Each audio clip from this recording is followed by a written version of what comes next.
तो दोस्तों सीजन 1 में हमने अभी तक देखा विल अपसाइड डाउन से वापस आ चुका था, 11 गायब हो चुकी थी और हॉकिंस नेशनल लैब का राज खुल गया था। लेकिन कहानी अभी शुरू हुई है। सीजन 2 एक नई डार्क पावर के साथ जन्म लेता है। तो पहला एपिसोड शुरू होता है तो हम देखते हैं कि कुछ लोग एक बैंक लूट रहे हैं और उनमें एक लड़की है जिसके हाथ पे 008 लिखा हुआ है, बिल्कुल 11 की तरह, और उसके पास हेलुसिनेशन वाली पावर है जिसकी हेल्प से वो पुलिस को चकमा देके भाग रहे हैं। तभी सीन हॉकिंस का दिखाया जाता है जहाँ पे विल और उसके फ्रेंड्स अरीना में गेम्स खेल रहे हैं। वो देखते हैं कि उनका हाई स्कोर किसी मैड मैक्स नाम के प्लेयर ने तोड़ दिया है। सभी उधर एंजॉय कर रहे होते हैं कि तभी विल को फिर से फ्लैशबैक आता है अपसाइड डाउन का, लेकिन वो ये बात किसी को नहीं बताता है क्योंकि वो बहुत ही ज्यादा डरावना होता है। तभी अगले दिन एक और नई स्टूडेंट उनकी क्लास में आती है जिसका नाम है मैक्सिन, और ये वही थी जिसने डस्टिन का रिकॉर्ड तोड़ा था। डस्टिन और लूक दोनों इसके दीवाने हो जाते हैं। तभी हम देखते हैं कि शेरिफ हॉपर मिलते हैं एक जर्नलिस्ट से। वो उन्हें बताता है कि शायद जर्मन्स हम पे नजर रख रहे हैं और उनके पास सुपर पावर वाले बच्चों की टीम भी है, लेकिन हॉपर ये सब मानने से मना कर देता है। तभी हम देखते हैं कि जॉयस एक बॉब नाम के आदमी के साथ रिलेशनशिप में है और वो एक अच्छा आदमी भी है। नैन्सी अभी भी स्टीव के साथ रिलेशनशिप में है। तभी हम देखते हैं कि विल जॉयस और हॉपर के साथ डॉक्टर के पास चेकअप के लिए जाता है, जहाँ पे डॉक्टर उसका चेकअप करते हैं और विल बताता है कि सब ठीक है। तभी हम देखते हैं कि एक आदमी को हायर किया गया है जो अपसाइड डाउन के गेट के पास खड़ा है और उसमें से जो भी चीज आ रही है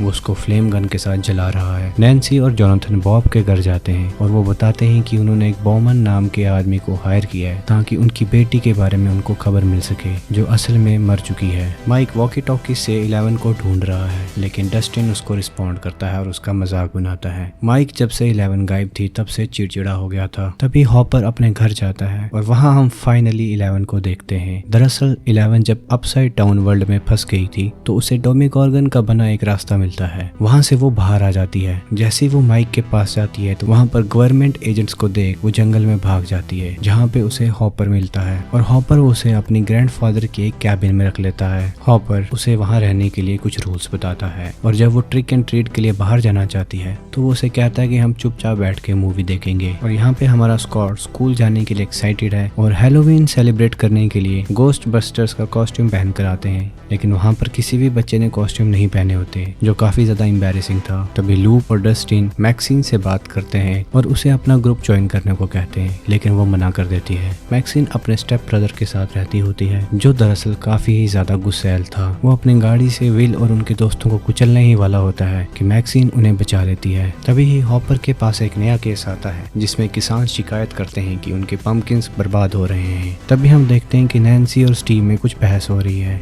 और फिर वो दोनों एक पार्टी में जाते हैं जहाँ पे नैन्सी काफी ज्यादा ड्रंक हो जाती है और वो स्टीव को काफी भला बुरा कह देती है। तभी जोनाथन नैन्सी को उसके घर ले जाता है और हाँ, उसे उस पर क्रश भी है, लेकिन उसने आज तक उसे कुछ नहीं कहा था। तभी हम देखते हैं कि मैक्सिन को उसके भाई की हरकत के लिए बुरा लगता है और वो ग्रुप के साथ फ्रेंडशिप कर लेती है। तभी विल के साथ फिर से वही एपिसोड होता है और उसे इस बार एक बहुत ही बड़ा राक्षस दिखाई देता है। विल ये सारी बातें माइक के साथ शेयर करता है और माइक भी उसे बताता है कि वो आज भी 11 को मिस करता है। तभी हॉपर पंपकिन्स की इन्वेस्टिगेशन कर रहा होता है जिसकी वजह से वो 11 के साथ मूवी प्लान ड्रॉप कर देता है। 11 उससे गुस्सा हो जाती है और अपनी पावर से उसको ढूंढने की कोशिश करती है, लेकिन उसकी पावर काम नहीं करती। तभी डस्टिन को एक वियर्ड सा क्रीचर मिलता है जिसको वो अपने साथ अपने घर ले जाता है और उसका नाम डार्ट रखता है। इतने में हम देखते हैं बॉब विल को समझाता है कि उसे अपने डर का सामना करना चाहिए। तभी डस्टिन अपना क्रिएचर सभी ग्रुप के मेंबर्स को बताता है और सबके मिक्स से रिएक्शन थे। इतने में हॉपर नोटिस करता है कि जितने भी पंपकिन खराब हुए थे वो सारे लैब के एरिया में आते हैं। वो डॉक्टर से मिलने जाता है, लेकिन डॉक्टर कहता है ऐसी कोई बात नहीं है, लेकिन फिर भी वो टेस्टिंग के लिए आते हैं। इतने में हम देखते हैं कि 11 घर छोड़कर चली जाती है क्योंकि वो माइक से मिलना चाहती थी। तभी ग्रुप को लगता है कि ये क्रीचर अपसाइड डाउन से आया है, जिस वजह से वो मैक्सिन को इस मसले से बाहर ही रहते हैं। इतने में हम देखते हैं कि क्रीचर जैसे ही बाहर आता है उसके 2 पैर और निकल आते हैं। माइक उसे मारने लगता है, लेकिन डस्टिन उसे बचा लेता है और वो क्रीचर वहां से भाग जाता है। तभी नैन्सी और जोनाथन डिसाइड करते हैं कि वो बॉब की फैमिली को सब सच बता देंगे। वो जैसे ही उनको कॉल करके मीटिंग अरेंज करते हैं तो उनकी कॉल ट्रेस हो जाती है। इतने में हम देखते हैं कि माइक मैक्सिन से बात कर रहा होता है और तभी एंट्री होती है 11 की। जैसे ही वो उनको बात करते देखती है तो उसे काफी ज्यादा बुरा लगता है और वो मैक्सिन को अपनी पावर से गिरा भी देती है। तभी हम देखते हैं कि विल को डस्टिन का वो क्रीचर मिलता है, लेकिन जैसे ही वो उसे मिलता है उसे फिर से एक फ्लैशबैक आता है। इस बार एक बड़ा सा मॉन्स्टर उसके पीछे लगा हुआ है, लेकिन विल भागने के बजाय उसका सामना करता है जिसकी वजह से मॉन्स्टर उसे पोजेस कर लेता है और डस्टिन को उसका क्रीचर टीचर मिल जाता है और वो उसे फिर से छुपा के रख देता है। तभी हॉपर को रेडियो पर न्यूज आती है, एक रशियन लड़की सभी को तंग कर रही है। तभी वो सोचता है कि 11 शायद भाग गई है और वो जल्दी से भाग के आता है। जॉयस विल को देखती है लेकिन वो पोजेस्ड होता है। तभी वो विल को घर ले आते हैं लेकिन विल को कुछ भी याद नहीं होता। हॉपर कैबिन में ही होता है जब 11 वापस आती है और हॉपर उस पर गुस्सा होता है क्योंकि उसने रूल्स तोड़े होते हैं। लेकिन 11 और ज्यादा गुस्सा हो जाती है और चीजें तोड़ फोड़ देती है। नैन्सी और जोनाथन बॉब की फैमिली से मिलने जाने ही वाले होते हैं कि वहाँ पे कुछ गवर्नमेंट एजेंट आ जाते हैं। तभी हम देखते हैं कि विल का बिहेवियर चेंज हो गया है। उसको हर चीज ठंडी पसंद है, इवन कि नहाने का पानी भी उसको काफी ज्यादा ठंडा चाहिए। ये सब चीजें जो इसको समझ नहीं आ रही होती। और डस्टिन ने डार्ट को अपने घर वापस छुपा लिया है और उसको कंटिन्यूसली खाना खिला रहा है और यहाँ पे बाकी के लोग सारे उस क्रीचर को ढूंढ रहे हैं। तभी हॉपर विल के पास आता है और विल उसे कहता है कि वो मॉन्स्टर को फिर से फील कर पा रहा है और उसने पूरे ही कमरे में मॉन्स्टर की ड्राइंग्स बना के रखी हुई हैं। तभी हम देखते हैं कि गवर्नमेंट एजेंट नैन्सी और जोनाथन को उस लैब में ले जाते हैं जहाँ पे वो उन्हें अपसाइड डाउन का वो गेट बताते हैं और उन्हें कहते हैं कि वो किसी को ये ना बताएं क्योंकि रशियंस को अगर ये पता लग गया वो एज अ वेपन इसे यूज कर सकते हैं। लेकिन नैन्सी सब रिकॉर्ड कर देती है और पब्लिक को बताने का फैसला करती है। मैक्स गुस्से में होती है क्योंकि लूकस उसे कुछ बता नहीं रहा होता। इतने में हम देखते हैं कि बिली मैक्स को बोलता है कि वो लूकस से ना बात करे क्योंकि वो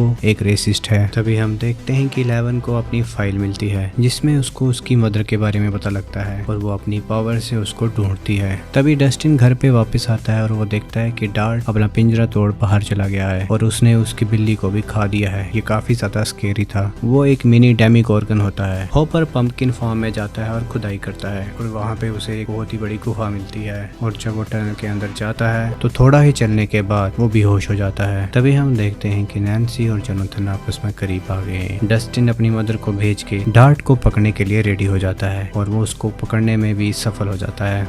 जॉयस का बॉयफ्रेंड बॉब उसे मिलने आता है और वो ड्राइंग्स देख के बताता है ये हॉकिंस शहर का मैप है। तभी 11 फिर से घर छोड़ के भाग जाती है और लिफ्ट लेके अपनी मदर की लोकेशन पे पहुंच जाती है जहां पर उसे पता चलता है कि उसकी मदर काफी टाइम से सदमे में है। नैन्सी और जोनाथन जर्नलिस्ट के पास जाते हैं और वो उसे कहता है कि ये रिकॉर्डिंग किसी काम की नहीं है, सरकार इसको मारने से मना कर देगी। तभी हम देखते हैं कि हॉपर को होश आ जाता है और वो आग जला के वहाँ से निकलने की कोशिश करता है। तभी जर्नलिस्ट नैन्सी को बोलता है कि हमें ये केमिकल या रेडिएशन बोलकर बताना पड़ेगा, तभी हम गवर्नमेंट के ऊपर सारा ब्लेम डाल सकेंगे। इतने में हम देखते हैं जॉयस और बॉब हॉपर को ढूंढ निकालते हैं और उसे बचा लेते हैं। तभी उस वक्त गेट को जलाने की कोशिश की जाती है लेकिन जैसे वो उसे जलाते हैं विल भी बेहोश हो जाता है और ऐसे लगता है कि जैसे कोई उसे जला रहा हो। उसको हॉस्पिटल लेके जाया जाता है जहाँ पे पता चलता है कि विल के अंदर भी वही वायरस आ चुका है जिसके कारण अगर हम कोई भी डैमेज पोर्टल पे डालेंगे विल पर भी उसका असर होगा। तभी हम देखते हैं कि डस्टिन अपने फ्रेंड्स को ढूंढ रहा होता है लेकिन उसे स्टीव मिलता है। वो उसे बताता है कि डार्ट भाग गया है और हमें उसे फिर से पकड़ना पड़ेगा। वो उसके लिए चारा डालते हैं ताकि वो उसे पकड़ सके। फिर उन दोनों को मैक्स और लूकस भी ज्वाइन करते हैं और वो एक पूरा किला टाइप बनाते हैं ताकि जब वो वहाँ पर आ सके वो अपना डिफेंस भी कर सके। मैक्स लूकस को सॉरी बोलती है अपने पास्ट बिहेवियर के लिए लेकिन वो अभी भी इस मॉन्स्टर वाली स्टोरी को नहीं मान रही होती। लेकिन थोड़े ही देर में डार्ट वहाँ आ जाता है और उसे उस स्टोरी को मानना ही पड़ता है। जैसे ही स्टीव उसका सामना करने जाता है वो देखता है कि बहुत सारे डेमिगोर्गन वहाँ पे आ चुके हैं और उसे घेर लेते हैं। तभी स्टीव भाग के बस के अंदर घुस जाता है। डॉक्टर एक छोटी सी टीम नीचे भेजता है ताकि वो इन्वेस्टिगेट कर सके लेकिन उनके ऊपर डेमिडॉग्स हमला कर देते हैं और लैब में भी घुस आते हैं। 11 अभी भी अपने सवालों का जवाब ढूंढ रही है लेकिन उसे वो जवाब नहीं मिल पा रहे, इसलिए वो डिसाइड करती है वो एक नई शहर जाएगी जहाँ पे उसे एक छोटी सी गैंग मिलती है और उनकी लीडर का नाम होता है काली। दरअसल वो भी उसी एक्सपेरिमेंट का पार्ट थी जिसमें 11 थी, इसलिए वो उसे अपनी बहन मानती है। तभी 11 उनकी गैंग का पार्ट बन जाती है और वो एक नया लुक भी लेती है। 11 उन आदमियों को ढूंढती है जिन्होंने उनको टॉर्चर किया होता है और अपनी पावर्स को भी बढ़ाने के लिए प्रैक्टिस करती है। तभी वो एक आदमी को ढूंढती है जिन्होंने उनको टॉर्चर किया होता है लेकिन 11 उसको मारने से मना कर देती है क्योंकि उस आदमी की 2 डॉटर्स होती हैं और वो काली को भी उसको मारने से रोक देती है। तभी वो वहाँ से भाग रहे होते हैं कि काली उसको चॉइस देती है या तो वो उनके तरीके से जिए या फिर वो उनको छोड़ दे। 11 उनको छोड़ने का डिसाइड करती है और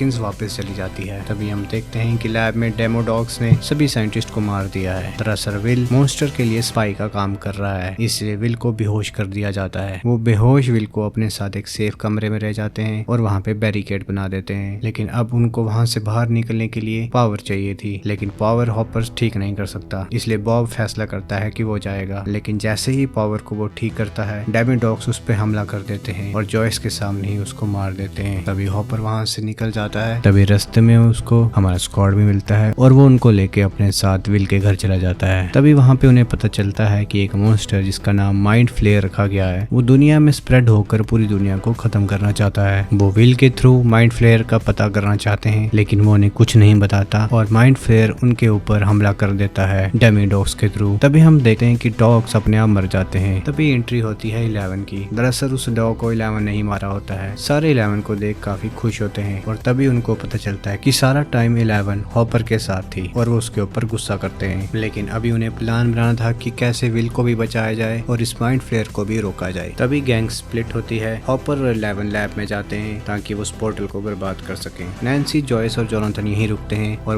वो विल के अंदर से उस वायरस को खत्म करने लगते हैं। वो कमरे को गर्म करते हैं ताकि विल के अंदर से वो वायरस मर सके। इतनी देर में बिली वहाँ आ जाता है जो मैक्स को लेने आया होता है, लेकिन स्टीव और उसमें झगड़ा होता है और मैक्स बिली को बेहोश कर देती है। जॉयस और जोनाथन विल में से माइंड फ्लेयर को निकाल रहे होते हैं। तभी नैन्सी एक सरिये से उस माइंड फ्लेयर को उसमें से निकाल देती है। तभी ग्रुप का सामना डेमोडॉग्स से हो जाता है, जिसमें से एक डार्ट होता है, लेकिन वो उनके ऊपर हमला नहीं करता। तभी हम देखते हैं कि हॉपर और 11 उस गेट को बंद करने की कोशिश करते हैं। 11 अपने गुस्से से उस गेट को क्लोज कर देती है। तभी 1 महीने बाद नैन्सी उस टेप को रिलीज कर देती है और सरकार उसको एक केमिकल लीक खोलकर बता देती है, जिसमें बॉब की फैमिली को फाइनली क्लोजर मिलता है। तभी वो डॉक्टर जिसकी जान हॉपर ने बचाई थी, वो उसका फेवर रिटर्न करता है और उसे बर्थ सर्टिफिकेट देता है, जिसमें 11 को एक न्यू आइडेंटिटी मिलती है और उसको हॉपर की डॉटर बना देता है। अब सब नॉर्मल हो गया है और एक पार्टी है जहाँ पे सारे अपनी जोड़ी में डांस कर रहे हैं, लेकिन डस्टिन अकेला होता है। ये देख नैन्सी डिसाइड करती है कि वो उसके साथ डांस करेगी। तभी सेम टाइम अपसाइड डाउन में माइंड फ्लेयर उनको देख रहा होता है और यहाँ पे सीजन 2